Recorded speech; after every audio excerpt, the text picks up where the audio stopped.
Hey everyone, welcome to Life After Work. Solomon here.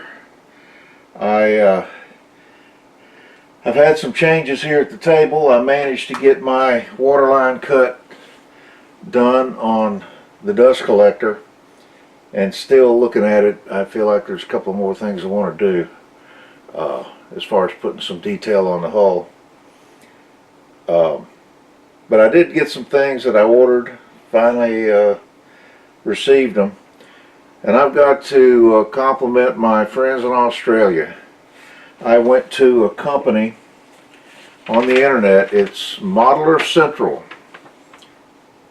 in Australia. They've got just about everything you would ever want to have for a sailing vessel. So I picked up a couple of things. I just wanted to check their quality because there's a couple of places here in the US I like to use, and the shipping. Now, the shipping, because I bought so little, the shipping was almost as much as what I bought. But I gotta compliment them. They put it in Australian post, and it got to New York within a couple of days. It actually took about 4 days to get from New York to here in East Tennessee. So, good job, Australian Post. Now, let me show you what I bought. Came in a package. Everything was well packaged. I'll open it right here in front of you so you can see it right along with me.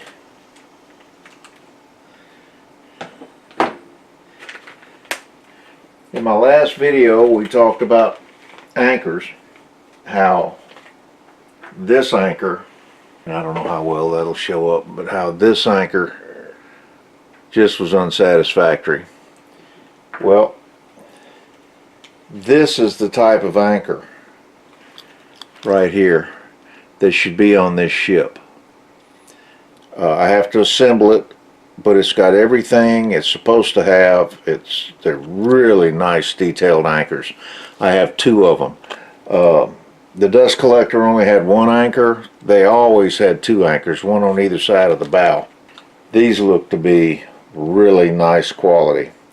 So I'll be putting those together shortly.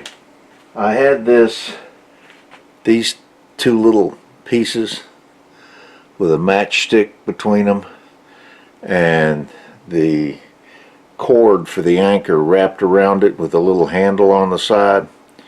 Well, this is more like the proper anchor windlass of the day. It's basically a horizontal anchor windlass that turns this way, and it's got everything I need. Just put that together, stain it, and it will go right up on the forecastle. So this is a big improvement over what was there, obviously. And I was thinking about all my blocks, dead eyes, hard eyes, just various rigging components, 2 folds, 3 folds, just trying to figure out what all I needed, because I think I'm going to order those from them. My good American supplier, he does all that in brass, which is fine, but I really want to keep this basic, so I'm just going to try to buy in quantity, 30, 40, 50 at a time, a couple of packs of them. I've got to kind of figure out with this very flaky scale that I've got what size of blocks I need. I think 1 millimeter, a half a millimeter to 1 millimeter, and actually half millimeters will probably do it if I can get them that small. I don't know. I'll have to check. So anyway,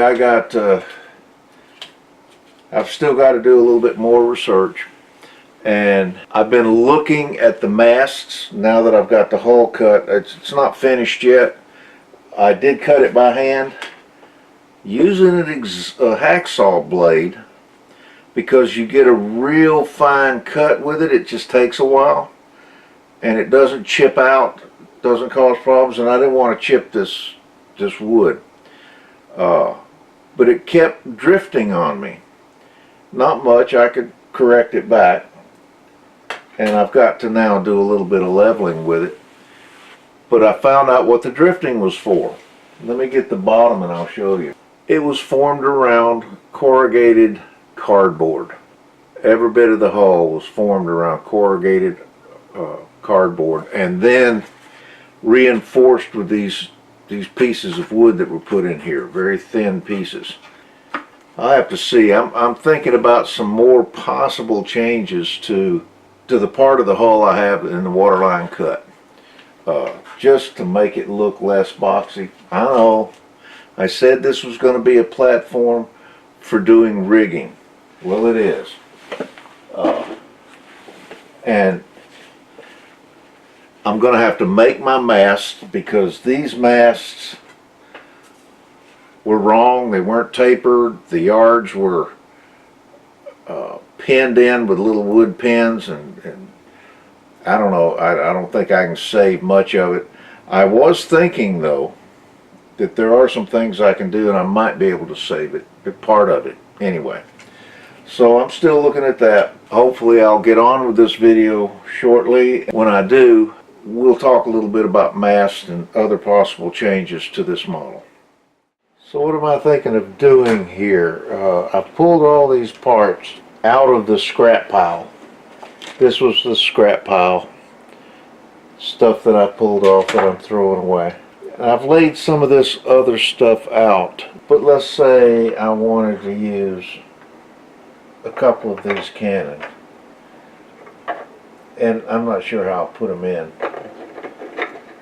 but something like this, but maybe a couple on each side, because even exploratory ships had cannon. Well, the problem with these cannon is simple. They don't have wheels. Well, I'm thinking I'll take this small dowel and cut it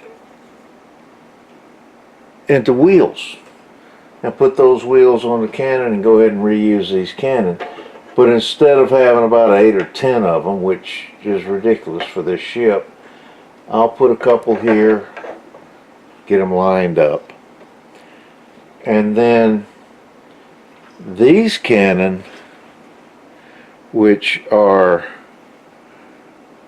left over, and in fact they were broken, maybe I can turn those back here on some kind of rotating pivot, something simple, to be like, you know, 6-pounders or something like that. So we'll see. It's just material that I have left.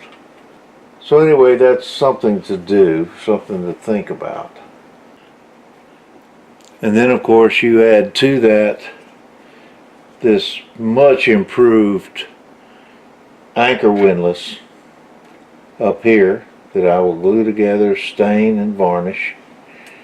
That's going to greatly improve, along with those anchors, what this ship has to offer.